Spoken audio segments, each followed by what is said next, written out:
So last time हम जो numerical कर रहे थे उसमें find the most probable speed, average speed for oxygen gas at normal temperature and pressure.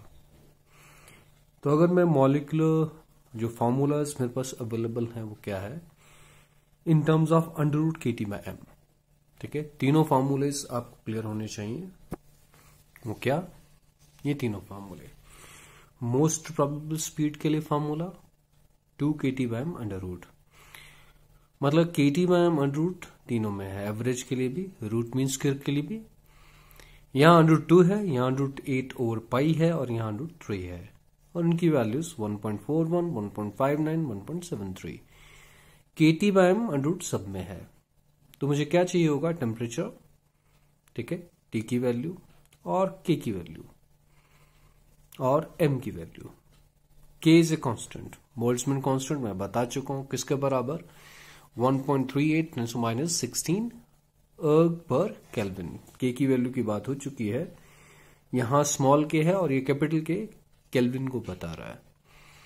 तो आपके पास K की वैल्यू पता है और टेम्परेचर और M इसकी वैल्यू को आपने सब्स्टिट्यूट करना है, और नॉर्मल टेम्परेचर एंड प्रेशर मतलब 300 केल्विन।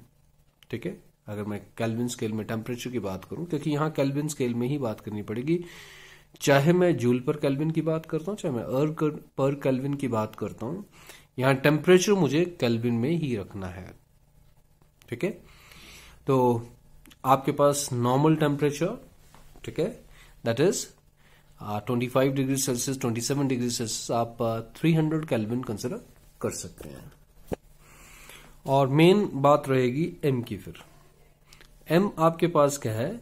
एक मॉलिक्यूल का मास। तो हमने क्या करना है? मॉलिक्यूल मास कंसिडर कर लेना, मॉलिक्यूल वेट भी जिसको आप बोलते हैं, and divided by Avogadro number. तो वो एक मॉलिक्यूल का मास आ जाएगा। Molecule mass divided by the Avogadro number, that is the mass of the single molecule. ये बात रहेगी। और यहां ऑक्सीजन की बात आई है, तो आप मॉलिक्यूलर वेट की बात करें ऑक्सीजन की, that is 32 grams.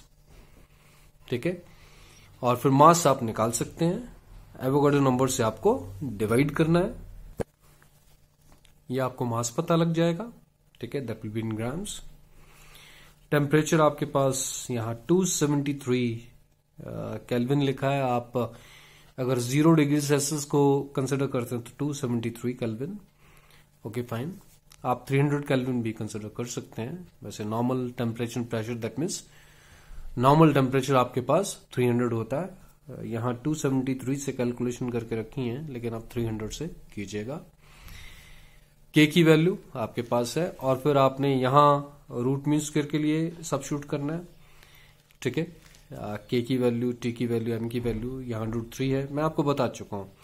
Most probable के लिए भी अगर बात की जाए, ठीक है, वहां भी आप K की वैल्यू, T की वैल्यू, M की वैल्यू सब्स्टिट्यूट करो, और एवरेज के लिए भी आप यही चीज कर सकते हैं। ये न्यूमेरिकल के लिए बात हुई। नेक्स्ट आपके पास है experimental verification. Experimental verification of Maxwell Boltzmann statistics, और ये जो एक्सपेरिमेंट है that is Zartman experiment, ZARTMAN। Zartman experiment क्या करता है? मैक्सवेल बोल्ट्जमैन डिस्ट्रीब्यूशन लॉ को वेरीफाई करता है। ठीक है, कोई पूछ ले कि ज़ार्टमैन एक्सपेरिमेंट को एक्सप्लेन करो, तो वो यही है, क्या? Experimental verification of Maxwell Boltzmann statistics. ठीक है, तो स्टैटिस्टिक्स आप उसको वेरीफाई कर रहे हो। इसमें है क्या? इसमें बिस्मथ को आप हीट करते हो, ठीक है, अप टू 1100 केल्विन, काफी ज्यादा टेम्परेचर है, और इसके फिर वेपर्स बनते हैं। ठीक है, और ये वेपर्स आगे की ओर जाते हैं, और यहां स्लिट्स लगा के रखी हैं, दीज आर स्लिट्स। अगर देखें, दीज आर स्लिट्स, ताकि इसकी एक फाइन बीम आगे की ओर जाए। ठीक है, ये भी स्लिट है, फाइन बीम आगे की ओर जाए। फाइन, तो फाइन बीम बिस्मथ के एटम्स की आगे की ओर जाएगी। लेकिन ये क्या है? हीटेड बिस्मथ है, तो इसमें बिस्मथ के जो एटम्स हैं जब आगे की ओर जाएंगे तो इसमें डिस्ट्रीब्यूशन वेलोसिटीज की होगी, और वही हमने वेरीफाई करना है। मतलब जब बंच ऑफ बिस्मथ एटम्स आगे पहुंचे तो उस बंच में बहुत सारे बिस्मथ के एटम्स होंगे, किसी की स्पीड कम होगी, किसी की स्पीड ज्यादा होगी, सबकी स्पीड सेम नहीं होगी, यही वेरीफाई करने को कह रहा था। और इसकी बीम हम आगे इंसिडेंट करेंगे, it's beam of bismuth atoms. ठीक है, बिस्मथ एटम्स की बीम आप आगे लेके जा रहे हो, और आगे क्या आपके पास, दैट इज स्फेरिकल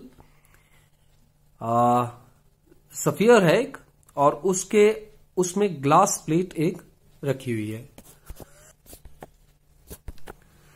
मतलब ये आपके पास रोटेटिंग ड्रम है, इट्स स्फेरिकल ड्रम इन ए वे। ठीक है, आपके पास सफियर है, और सफियर में हमने क्या किया, इट्स सफियर 3 डायमेंशनल। ठीक है, it's not circle, it's sphere, जैसे बॉल होता है, प्लास्टिक का बॉल होता है जैसे। ठीक है, तो उसमें हमने अंदर क्या है, ग्लास प्लेट माउंट करके रखी है, और इसमें एक पिन होल है, छोटा सा होल है, और उसमें बिस्मथ के एटम्स जाएंगे। अगर ये ड्रम रोटेट नहीं कर रहा होगा, ये ग्लास प्लेट है, ठीक है, और सपोज ये जो होल है ये बिस्मथ एटम के एकदम लाइन में है, तो बिस्मथ के एटम्स इसमें एंटर कर जाएंगे और ये डिपॉजिट होंगे, ग्लास प्लेट के ऊपर कंडेंस कर जाएंगे और यहां डिपॉजिट हो जाएंगे। किसी की कम स्पीड होगी वो भी यहां डिपॉजिट हो जाएगा, किसकी ज्यादा स्पीड होगी वो भी यहां डिपॉजिट हो जाएगा, अगर ये ड्रम रोटेट नहीं कर रहा है। तो इस तरीके से हम डिस्ट्रीब्यूशन नहीं बता पाएंगे। हम क्या करते हैं, इस ड्रम को रोटेशन में लेके आते हैं, इधर क्लॉकवाइज और एंटी क्लॉकवाइज।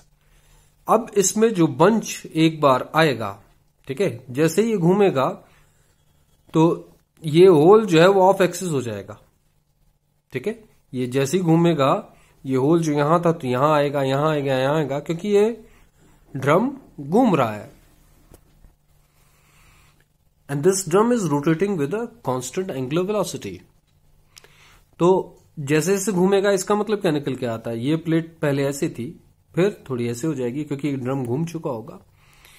तो जैसे से ड्रम घूमेगा, मैं जो चीज बताना चाहता हूं, जैसे ये घूम रहा है, ठीक है सपोज, तो प्लेट जो है वो आगे की ओर शिफ्ट होगी।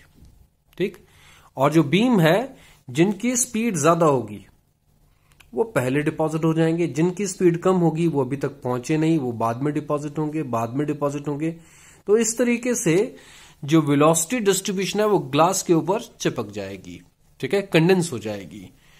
तो जिनकी स्पीड ज्यादा होगी वो पहले डिपॉजिट हो जाएंगे, क्योंकि ये वाली जो ग्लास है, ठीक है, मैं यहां से ग्लास प्लेट कंसिडर कर लेता हूं।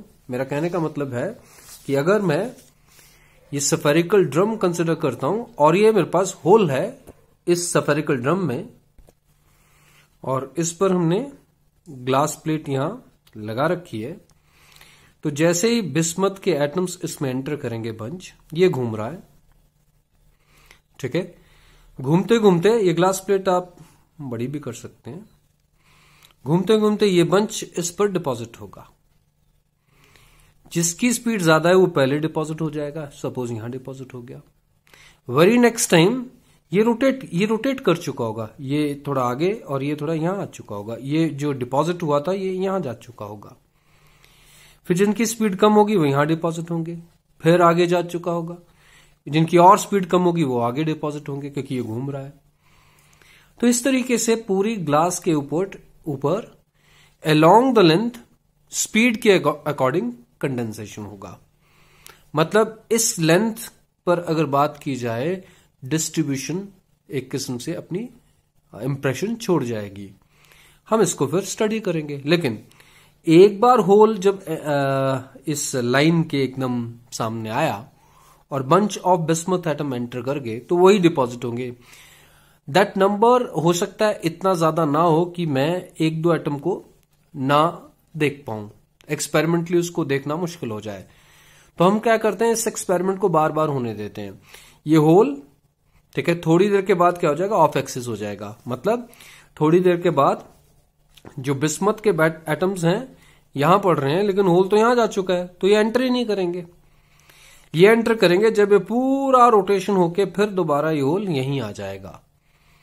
तो in every rotation a bunch of particle वो अंदर जाएंगे और वो डिपॉजिट होंगे अलोंग द लेंथ। और इसकी स्पीड क्योंकि कांस्टेंट है, किसकी स्पीड?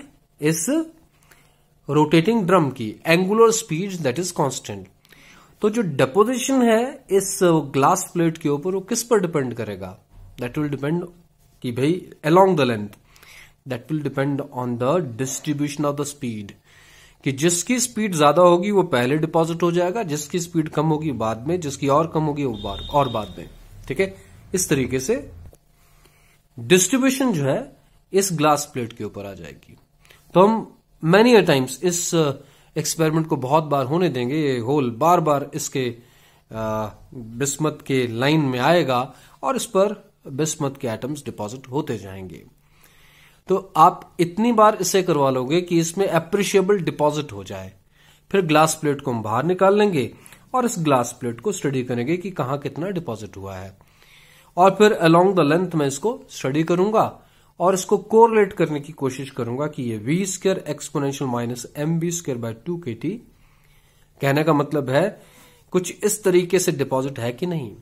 मतलब initially it is parabolic and finally it is exponential. तो हम क्या पाते हैं, ये पूरा मैच करता है। जब हम इस एक्सपेरिमेंटल स्टडी को हम रिलेट करते हैं किसके साथ, with the deposit of the bismuth atoms along the length of this glass plate, तो पूरा फिट होता है। and that's how we study the Maxwell-Boltzmann statistics experimentally। तो ये सारी चीज है, आप यहां से बिस्मथ के एटम इंसिडेंट करोगे, ये होल है, ये आपके पास ग्लास प्लेट है और ये रोटेटिंग ड्रम है कांस्टेंट स्पीड के साथ। ठीक है, ये सारी बातें इसमें हैं। और इसका अगर प्रिंसिपल की बात की जाए, मैंने अभी आपको बताया। ठीक है, if the beam of metallic vapor, bismuth के vapors मतलब incident on rotating drum having pinhole in it, then the density of deposit will vary directly proportional to the speed of the molecules. ठीक है, because faster molecules they will reach the walls of the drum earlier than the slower molecules. ठीक है, तो ये इसका principal है। Of a working में, if the drum is stationary, then bismuth vapor will strike the single point पर strike करते, अगर ये ड्रम स्टेशनरी होता और वहां कंडेंस कर जाते। ठीक है, there THERE।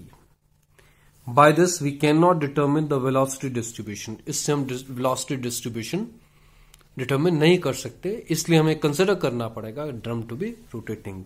तो रोटेटिंग ड्रम हम कंसिडर करेंगे और फिर अब मैंने आपको सारा एक्सप्लेन कर दिया। क्या the pin hole, fine pin hole जो है वो ड्रम के बिस्मथ वेपर्स की लाइन में एक रोटेशन में एक बार आएगा, once in each rotation, and few number of bismuth atoms will enter, enter the drum. They will get deposited, deposit spelling, they will get deposited, ठीक है, at the different points on the glass plate depending on the speed of the rotating drum and also on the velocity of the bismuth atoms. ये अगर इसकी speed very करेगी किसकी, rotating drum की, तब भी मुश्किल हो जाएगी। तो इसलिए हम उस स्पीड को भी क्या कर देंगे, कांस्टेंट कर देंगे। तो now we fix the speed of the drum which means the density of deposit only along the length of the glass plate will only depend on the velocity of the bismuth vapors. सिर्फ bismuth vapor की velocities के ऊपर ये depend करेगा। And what we find, the experiment is along की बजाय it's allowed to proceed for long time and now the glass plate is removed. long term क्यों, क्योंकि बार बार वो पिन होल बिस्मथ एटम की लाइन में आएगा और बिस्मथ एटम्स वहां क्या करेंगे, डिपॉजिट करेंगे। फाइनली हम रिमूव करेंगे एंड डेंसिटी ऑफ डिपॉजिट, ठीक है, स्पेलिंग आपने देख लेना है, density of deposit along the length of glass plate is measured which is proportional to the velocity of atoms. ठीक है, the results of experiment, ठीक है, वो मैच करते हैं with the Maxwell-Boltzmann distribution law, hence the Maxwell-Boltzmann distribution law, that is verified. तो ये इस चैप्टर में था। नेक्स्ट जो मैं स्टैटिस्टिक्स की थोड़ी सी बातें करूंगा, शायद थोड़े आर्टिकल्स में आपको होमवर्क में दे दूं बाद में, लेकिन एक दो लेक्चर्स में मैं इस स्टैटिस्टिक्स की बातें करूंगा, फिर थर्मोडायनेमिक्स पर आएंगे। नेक्स्ट जो आपके पास that is Bose, BOSE, Bose Einstein statistics. ठीक है, क्यों हमें क्वांटम स्टैटिस्टिक्स की बात करनी पड़ी है? Classically we can not explain certain phenomena, black body radiation, photons के बारे में, ठीक है, फोटो इलेक्ट्रिक इफेक्ट, ठीक है, and these phenomena lead to quantum statistics. हमें फिर क्वांटम स्टैटिस्टिक्स को कंसिडर करना पड़ता है। वो मैक्सवेल बोल्ट्जमैन डिस्ट्रीब्यूशन लॉ से एक्सप्लेन नहीं होते हैं, they follow a different distribution law. तो हमें उनको एक्सप्लेन करने के लिए डिफरेंट स्टैटिस्टिक्स चाहिए। इलेक्ट्रॉन्स के लिए भी हमें डिफरेंट स्टैटिस्टिक्स चाहिए। तो दोनों के लिए अगर हम बात करें दैट इज क्वांटम स्टैटिस्टिक्स। तो मैंने आपको पहले बताया था कि जो स्टैटिस्टिक्स है वो टाइप ऑफ पार्टिकल्स के साथ चेंज करता है, और Bose Einstein statistics is applicable to, ये पहले बता रखा है मैंने, इनडिस्टिंग्विशेबल पार्टिकल्स हैविंग जीरो और इंटीग्रल स्पिन। ठीक है, here there is THERE, there is no restriction on number of particles in a given compartment और सेल। बोस आइंस्टीन स्टैटिस्टिक्स में कोई भी रिस्ट्रिक्शन नहीं थी। तो आप किस तरीके से फाइनली डिस्ट्रीब्यूशन को बताओगे? आपके पास जो बेसिक अप्रोच है वो सेम है तीनों स्टैटिस्टिक्स में, और वो ये है, आपने W की वैल्यू को, ठीक है, थर्मोडायनेमिक प्रोबेबिलिटी की वैल्यू को देखना बस। और हम मैक्सवेल बोल्ट्जमैन डिस्ट्रीब्यूशन लॉ में ये चीज बता चुके हैं, लेकिन बोस आइंस्टीन डिस्ट्रीब्यूशन में ये सेम W कंसिडर नहीं होगा। इक्वेशन यही स्टार्टिंग होगी, लेकिन W कैलकुलेट करने का तरीके मैक्सवेल बोल्ट्जमैन के लिए अलग होंगे। ठीक है, अगर मैं मैक्सवेल बोल्ट्जमैन के लिए बात करूं तो आपके पास क्या था, it was n factorial pi I equals to 1 to k GI raise to power ni divided by ni factorial.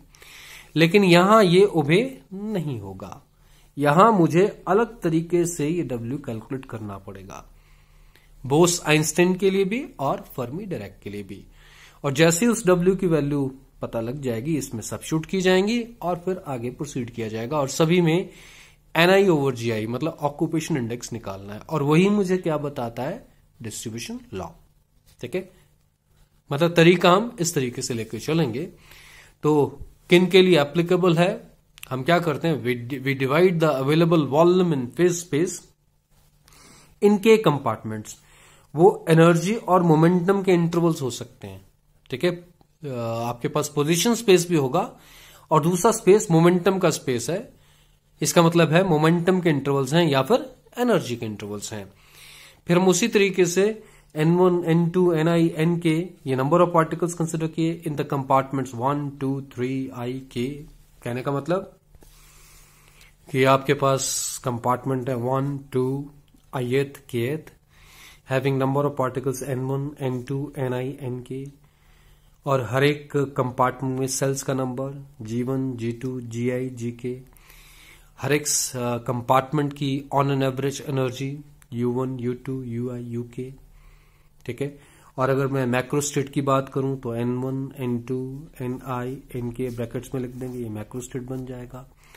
और इस मैक्रो स्टेट की मुझे क्या चाहिए होगी, थर्मोडायनेमिक प्रोबेबिलिटी। अब इसमें मैं W के लिए कैसे प्रोसीड करूंगा, that will be a different aspect. यहां तक दोनों स्टैटिस्टिक्स में सेम वर्ड्स होंगे, चाहे मैं बोस आइंस्टीन की बात करूं चाहे मैं फर्मी डायरेक्ट की बात करूं। फिर हम ith कंपार्टमेंट के साथ डील करेंगे, जैसे यहां आपके पास बोस आइंस्टीन के लिए कुछ लिखा गया है, मैं नेक्स्ट लेक्चर में बताऊंगा।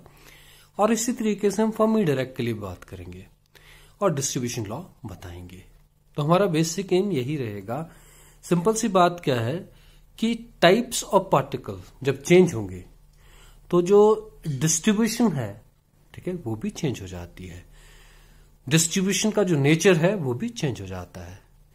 इसीलिए हम 3 स्टैटिस्टिक्स की बात करते हैं। अगर पार्टिकल्स डिस्टिंग्विशेबल हैं तो मैक्सवेल बोल्ट्जमैन स्टैटिस्टिक्स, अगर पार्टिकल डिस्टिंग्विशेबल नहीं है तो क्वांटम स्टैटिस्टिक्स, और क्वांटम स्टैटिस्टिक्स में भी अगर वो इंटीग्रल स्पिन या जीरो स्पिन है तो बोस-आइंस्टाइन, जिसमें पर सेल पार्टिकल्स की कोई रिस्ट्रिक्शन नहीं होती है। और फर्मी डिरैक में half integral spin rather odd, 1/2h cross का ऑड, ठीक है, जो आप बात करते हो वो क्या कि 1/2h क्रॉस या 3/2h क्रॉस अगर ऐसे आता है तो फर्मी डिरैक। इसमें पर सेल एक से ज्यादा पार्टिकल नहीं हो सकते। तो टाइप्स ऑफ पार्टिकल जब चेंज होंगे तो स्टैटिस्टिक्स भी चेंज होती है, ये दिमाग में रखना है। और नेक्स्ट लेक्चर में ये चीज मैं आपको बताऊंगा कि किस तरीके से आप अब डिस्ट्रीब्यूशन लॉ दोनों स्टैटिस्टिक्स में, बोस-आइंस्टाइन में और फर्मी डिरैक में डिराइव करोगे। अभी तक के लिए इतना, बाकी नेक्स्ट लेक्चर में बात करते हैं।